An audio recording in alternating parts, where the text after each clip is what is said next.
The moment I stepped out onto my porch, coffee warming my hands, expecting birdsong and the stillness of morning, I was instead greeted by something that made me question reality.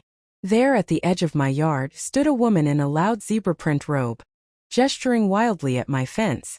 A construction crew unloaded a heavy metal gate from their truck behind her. I blinked hard, but the scene didn't vanish. Lydia Harper, the notorious head of the HOA, was right there, barking commands at the workers, waving around a pile of documents like she was orchestrating a royal parade. Within half an hour, my fence was cut open, and they had begun drilling. By the time the gate swung open around 7 a.m., I realized this wasn't some odd misunderstanding. By 8, Lydia was already waltzing through my backyard with her tiny, yipping dog like she owned the place. And by 9, I was sure this wasn't overreach, it was a deliberate invasion. Still dressed in my old gym shorts, coffee now forgotten in my hand, I stood in shock as my dog Titan, all 100 pounds of him, growled from behind the glass door, furious at the intrusion. I calmed him, then headed toward the freshly installed gate, now awkwardly interrupting my rose bushes. Lydia was crouched nearby, examining her dog's mess with the focus of a jeweler inspecting a diamond. She turned to me with a sugary smile. "Isn't this gate just perfect? It matches the HOA trail signs, very cohesive," she chirped. "You installed a gate into my private yard," I said, still stunned. She held up the stack of papers like a badge of honor. "Community access easement. Totally standard. For the good of everyone," she said. I took the papers and flipped through them. Sure, they were the HOA bylaws, but the clause she cited was clearly about utilities, access for maintenance, not installing a literal door through someone's property. "This says you need my written consent to make changes to my structure," I pointed out. She laughed lightly. "But I didn't do it myself. The board approved it. You missed the last meeting. You never told me there was a vote," I snapped. She clapped her hands as if I'd just proven her point. "Exactly. That's why we voted. Figured you'd be fine with it. It's all about community convenience." Her dog peed on one of my gnomes. She didn't even blink. I turned away before I lost my temper completely and stormed inside, heart racing. That's when I called Marcus, my old friend from college and now a property attorney. I sent him photos of the gate, the crew, Lydia's smug face, and a desperate text asking, "Please tell me this isn't legal." He called back laughing. "This is not only illegal, it's lawsuit gold. They trespassed, damaged your fence, and skipped all due process. Don't touch anything. Record everything. We'll send a cease and desist." That afternoon, I stood near the gate with my phone recording from my pocket. Lydia, leading a group of HOA women through my yard, was showing off the shortcut like it was a park feature. They trampled over my grass. One of them complimented my flowers right before stepping on them. "This is so much faster than walking the block," Lydia said gleefully. I stepped forward. "This is private property, not a walking path." "Oh please," she scoffed. "We're just being good neighbors." I let them leave, recording every smug word. That night, staring at the silhouette of the gate in the moonlight, I knew what Lydia thought, that she'd won. But she hadn't. Marcus came over that evening with documents, zoning maps, and a bottle of bourbon. As we discussed options, he mentioned that under local code, I could build an 8-foot wall without a permit, right on my side of the property. A legal blockade. It started as a joke, but I couldn't shake the idea. A wall. Clear, bold, immovable. I got to work. Checked regulations. Anything under 8 feet on private land was fair game. I contacted a brick supplier, paid extra for weather-sealed red bricks, and told them to deliver that night. I called a commercial crew that specialized in overnight builds. Told them it was a surprise for my girlfriend and I needed it done fast. They said it was nuts. I said I'd pay extra. They agreed. The crew rolled in at 10:50 p.m., lights off. No questions. I showed them the layout. They tore out the gate carefully, loaded it up, and got to work. By midnight, the ground was ready. By 4 a.m., the last brick was set, the wall was capped with decorative stone, and an iron trellis softened the top edge. A brass sign glowed under the motion sensor light. Private property, no entry. At dawn, the crew disappeared like ghosts. I stood on my porch with fresh coffee, waiting. At 7:15 a.m., Lydia rounded the corner, leash in hand. Her mouth dropped open when she saw the brick wall where her precious gate had been. Her dog yapped furiously.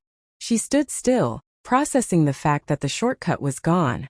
I stepped outside casually. "Morning, Lydia. Nice day, huh?" She snapped out of it and stormed over. "What is this?"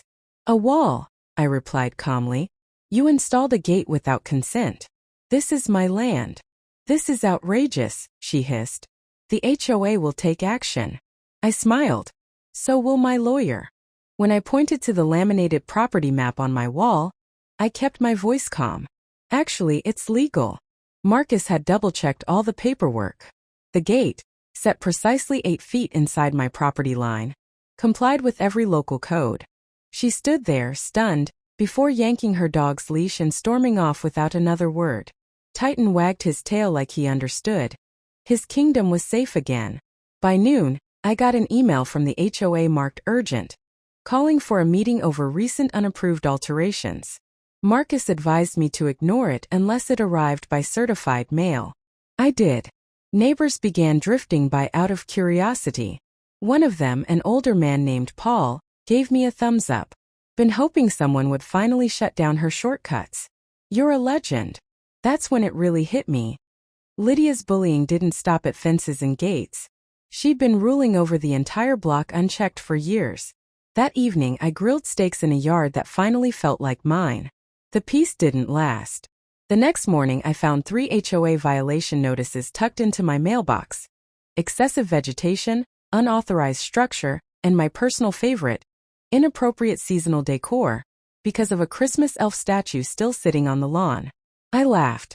The pettiness had Lydia written all over it. I sent everything to Marcus. His reply was quick. "This is textbook retaliation and harassment. Let's hit her with a cease and desist." So I gathered my receipts, literal and figurative. I had photos of the gate installation, text messages from Lydia boasting about her community access, and footage from my doorbell camera showing her and her little group trespassing on my property. Meanwhile, Lydia launched her own PR campaign, posting on the HOA forum about how I was an unfriendly neighbor who destroyed a shared resource and made her feel unsafe. The hypocrisy was almost impressive.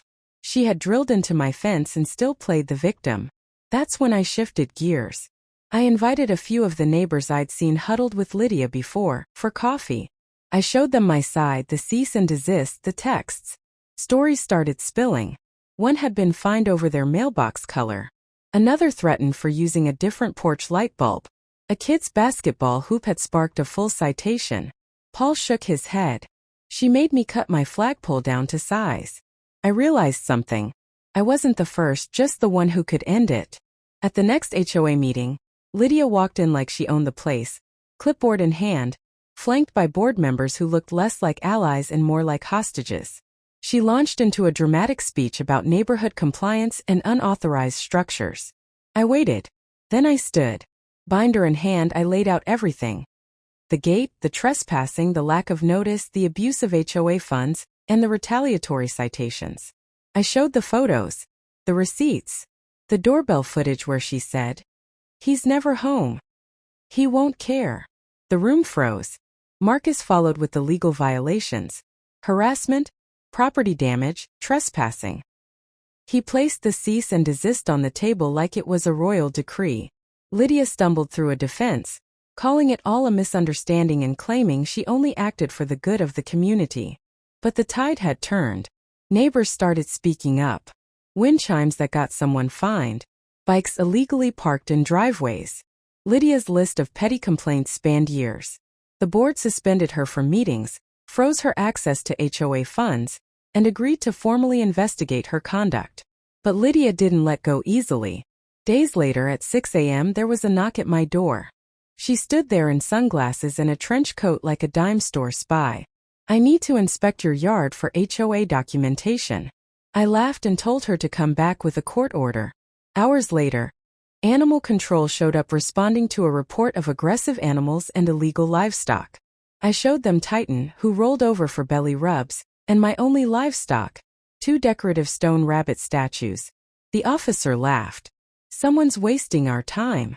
My security footage showed her latest stunt, trying to pry off a decorative cap from my garden wall. She caught her necklace in the trellis and nearly face-planted.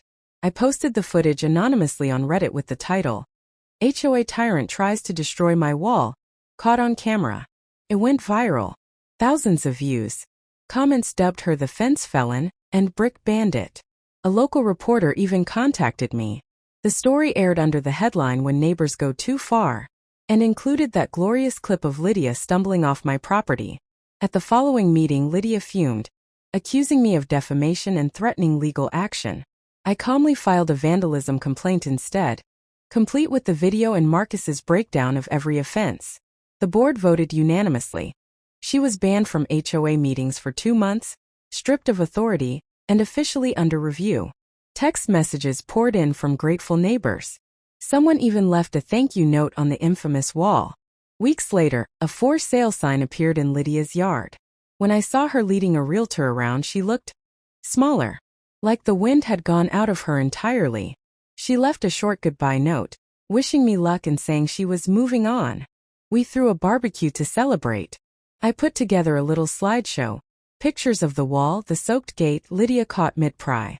People laughed, connected, healed. That wall did more than stop a trespasser. It exposed her for what she was. Months later, ivy and clematis had begun to crawl over the brick, turning it into a lush little monument. A couple walking past whispered, "Is this the Reddit wall?" I just smiled. That wall wasn't just a barrier, it was a lesson. Boundaries matter. Peace isn't handed out. You build it, brick by brick.